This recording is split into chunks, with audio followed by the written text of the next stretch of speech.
Hi, and welcome to the show. Subscribe at kevinmd.com/podcast and get CME for this episode by clicking on the CME link in the show notes. Today, we welcome Fady Chamoun. He's an internal medicine physician and hospitalist. Today's Kevin MD article is Mastering Prompt Engineering to Elevate AI in Clinical Practice. Fady, welcome to the show. Good morning. Thank you. Thank you for having me. So let's start by briefly sharing your story and journey. Yeah, I'm originally from Fady Chamoun. I'm originally a graduate from the American University in Beirut. Came to Minnesota for an externship as a fourth-year medical student to Mayo Clinic. And I just loved the experience then. I really liked the healthcare in Minnesota. So I moved here for residency. Did my residency back in late 90s and been here since.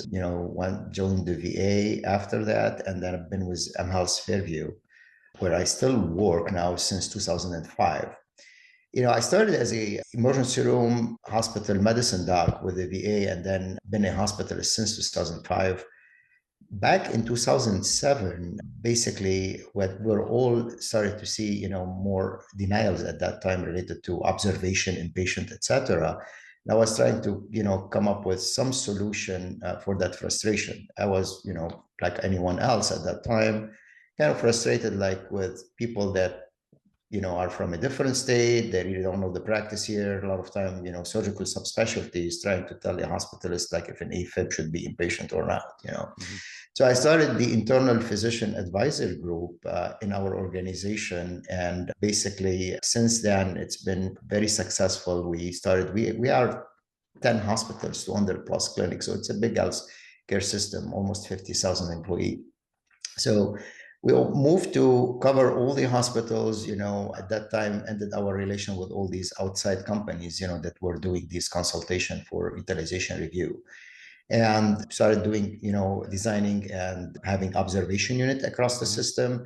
And back in 2012, I was the system medical director in the healthcare system.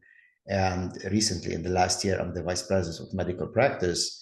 So I'm always looking for new things, new ideas, to basically work with, implement. I've always been an early adapter, of technology, a little bit too much, if you ask my family, especially in the artificial intelligence world. Yeah. And when we started seeing the first GPTs, even before the Chat GPT-3, that in November 2022 became kind of, the whole world then knew about it.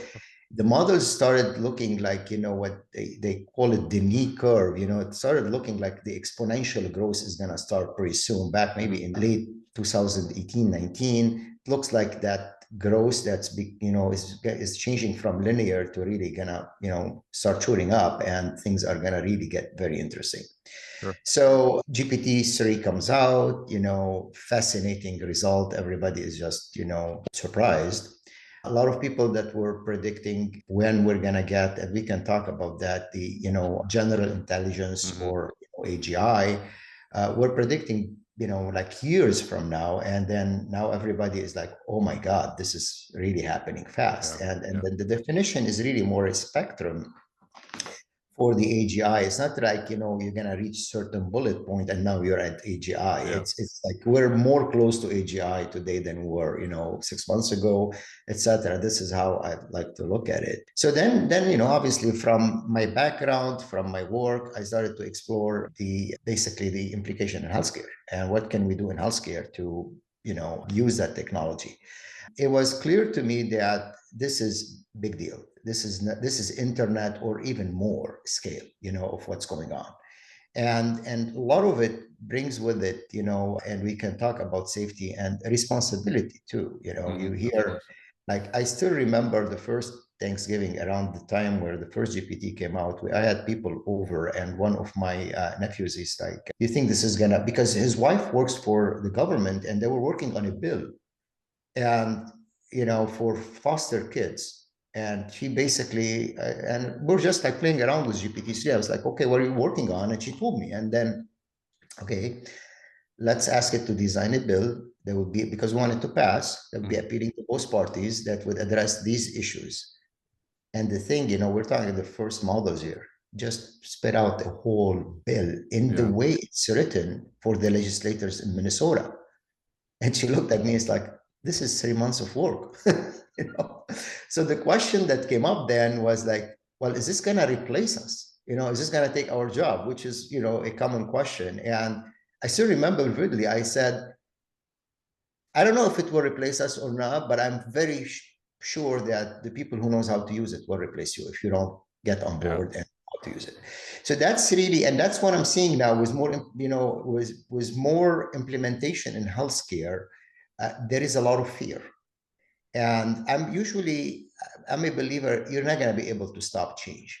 You know, you better adjust and see how you can make it safer, better, you know, advancing it, rather than trying to just be a block, you know, because it's not going to work. You know, change is going to happen. This is how we survive as a species. You know, we continue to change and hopefully improve. You know, sometimes, you know, we bring with that the risk of going backward. You Yeah. know, you know, some of the social media stuff that happened, you know, that a lot Sure. of people have, you know, basically is talking about right now.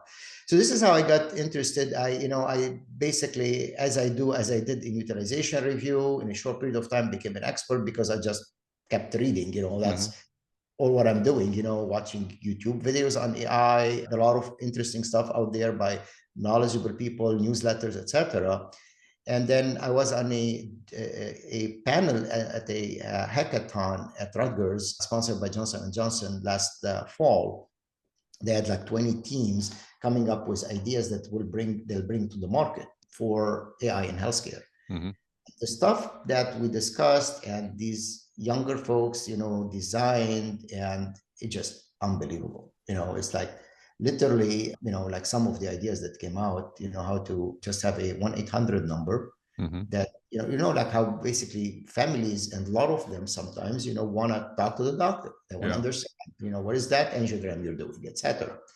And then have a basically your note digested by AI, okay, and read. And we have a lot of models now that are doing a great job in basically in the voice, you know, similar to a human, you know, etc. And then the family will have a 1-800 number with a code that the patient will provide, and they can, you know, sons, daughters, etc., listen in for the plan today, and then maybe have, you know, because the AI has a lot of time, interact. Like, what does it mean to do a HIDA scan, you know, etc. So, and a lot of ideas like that, and much, you know, bigger projects. So it became clear, like, this is, you know, really good. Like some of the ambient dictation, I've tried some of these solutions where you literally put the phone and tell the patient, you know, I have a software here helping me, you know, write my notes, if you know, you're okay with that. And you just do your interview normally. And it is mind blowing, you know, some of the stuff. Like the patient during the just normal conversation would say, I had a colonoscopy in 2003. And then in the past procedure history, you get colonoscopy and the result. So it became clear, like, you know, the potential is huge here. So we started basically, well, again, you know, people are busy, they're not keeping up with the stuff, they hear about it, and you know, and I'm using a lot, you know, outside the patient care, you know, because you got the HIPAA issues, you know, and this is very important to, you know, be very careful, not to share specific patient information.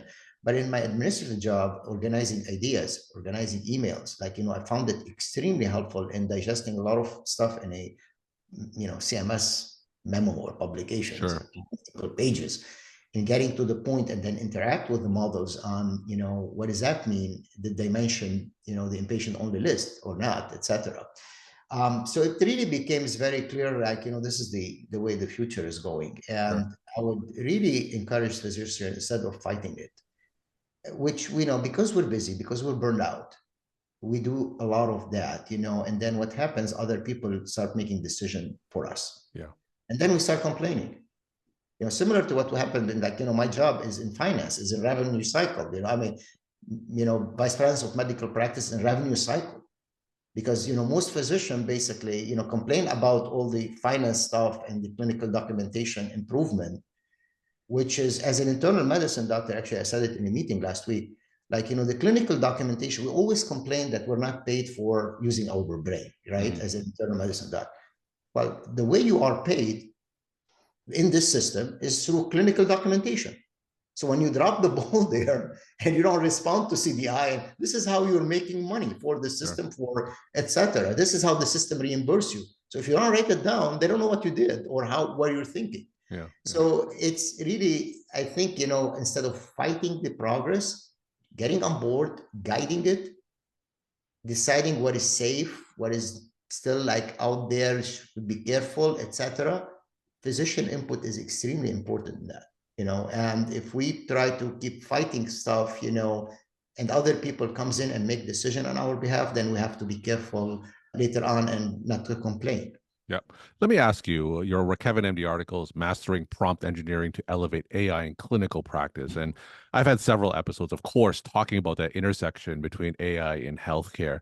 You mentioned that you're using AI outside of clinical practice to summarize ideas and summarize documents. But within clinical practice, it's still relatively new. And I think something that you said really resonated is that the physicians who are comfortable with AI are going to eventually replace those who aren't comfortable with AI, right? So right now, how are you seeing physicians use AI clinically? We have ambient notes, but other than ambient notes, how are you using or how are other physicians clinically Right. using AI? Right. So before we start any discussion, we're going to have to assume that you're using a solution that your organization is basically accepting as a secure solution with HIPAA compliance. Mm-hmm. So this is an assumption. And the stuff I've used are, we've experimented with a few things in the organization. We're not sure what to use yet to implement on a large scale. AI today is extremely good in summarizing. This is where, after the implementation of electronic medical record, this became a big problem that literally led to a lot of burnout. Too much information, and you don't have time to review it. And it's literally in the thousands and thousands of sometimes hours of reading, on some patient. And you just have, like 10 minutes to, or if you want to start rounding. So clinical application. I'm a hospitalist with my administrative job around maybe on a weekend, because I have a full-time job. And I don't have a lot of time to go through 16 charts, when I'm starting in the morning and understand every one of them. The model takes the last progress note, the last two progress notes, summarized in few lines, with the right prompt, which is not that difficult. And in the article, we talk about, what to do for the prompt to be the right prompt. Yeah. So I'm a hospitalist, rounding on these patients, and some of the model knows from, because they keep, like basically what's your job, etc. But you put the, as we discussed in the article, you put a context that, you're helping me write a brief summary on this patient. I'm providing you with the last progress note. I want you to be clear, no repetition, keep the active issues that are still going on and the relevant past medical history that would interfere or affect, this hospital stay. You take a list, and then when I have my list, with all the names, on the back of the paper, I print 3 lines on each one of them. Because, I'm rounding in a community hospital, we don't have residents. It's not like everyone has few lines summary for a sign out. I'm doing kind of my own sign out before I start rounding. Because you go to the room, it's like, and then it's your first day, and you don't remember this is the patient with AFib and pneumonia or the AFib and heart failure, right? So summarizing, it is extremely good, and I'll tell you, like in the last few models we've had, you almost never find an error. You almost never in summarizing find an error. And if there is something that is not right, almost universally you go back to the original note that you put in there, and the attending putting a note at 2 a.m. in the morning did a mistake there, right? Sure. Said something or was dictating and was misunderstood through the voice recognition. So summarization is extremely important, because there is a lot of record and summarizing it isn't, changing your basically take your note and change it to a patient language. I've had people over the years, literally in the patient survey, saying, I trust this man, he saved my life, but, and I trust he's very smart, but I couldn't understand, his medical jargons, right? Yeah. Like and you do your best to try to explain heart failure and pulmonary edema. You're not going to get as close to it. So I'll tell the model, and I literally sometimes just to play around, because I speak Arabic and French too. This patient speaks, French or Arabic, and he's a mechanical engineer. explain to them, why eating salt would make, Mm, their heart failure worse. And it's mind blowing how it comes up with these examples, of the pipes and the engine and that will never cross my mind. mm, So patient education, also extremely helpful. I still don't like it when it started giving me, and I don't let it give me the plan. Summarizing the assessment does a great job. With the differential, extremely good. But sometimes it start putting the plan, it's scary good. But yeah. I don't like it because it almost like goes through the book. And as a physician, like I don't want to do this panel on a 92-year-old, Yeah. etc. So I leave the plan at least for now for myself. Yeah. No, I don't. I certainly want to emphasize this because for those who aren't familiar or don't use AI regularly, really the output is only as good as the prompt that you put in, right? And your article talks about that. You gave some wonderful examples of prompts, to address your example. Sometimes you're right, it does include the plan. So I have to specifically say, only use the information that I type. Don't add any added information. And that way it won't make up anything because I think the strength of AI is really to summarize and manipulate English, but it's not as strong coming up with his own ideas, and the information that it gives up sometimes isn't the most accurate. So I think that that is certainly important to keep in the back of your mind. Give us some tips in terms of how we can generate effective prompts for the AI. Right. What you're saying is extremely true. These are language models. They're extremely good in fabricating stuff, literally, or summarizing stuff. So you have to be careful. They're so convincing. That's why, like in the politics, it's like that all the fake stuff is really kind of concerning. It will say it in a way that is so convincing, and it will articulate that in a way that is, like the human is basically cannot tell if this is true or not. That's the scary part. Like, is this based on research or you just came up with this? Yeah. You have to remember these are language models. They're getting better now, with the reasoning, etc. But they're language models. That's how they're built. So you need to guide it. It has the whole everything almost written, and still, like, how did they train these models on everything on the internet? So if you don't guide it, and you basically say you're a physician that is, it doesn't know you're not talking about geology or archaeology. You know what I'm saying? It has the Mhm. library of everything, so you need to guide it. Like I've had people saying, in the prompt, give me explanation what are the treatment, or the diet restriction for heart failure. Okay, give you explanation for a doctor, for a medical student, for a nurse. Who are you? Who are you? You're giving the document to, etc. You didn't put any context. Yeah. The more you guide that, you're narrowing to this section of the library that the terms mean this thing, because I have terms in healthcare finance that totally means something totally different in other industries. Yeah. So you need to guide the model on who you are, what you're trying to achieve. You want to be, assertive, clear, like what tone you have, in which format you want, an email, you want a coding, etc. So that's why these prompts, so that language model. And the scary part, like I use it in utilization review sometimes.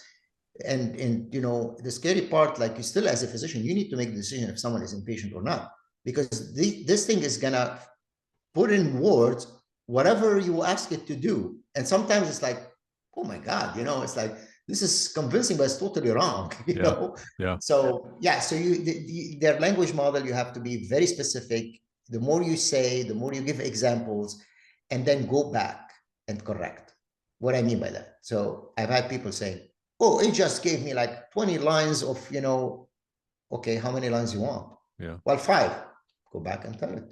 Yeah. In 5 lines, can you do it again? These are like, basically they'll put an answer in like few seconds. So whatever you don't like, or you say like, well, the tone is too informal, I'm emailing my, chief executive here, please just go back and say that. Hmm. Instead, like, don't get frustrated and complain to someone else. This is a computer software, a language model. Just, give the command on what you want to improve.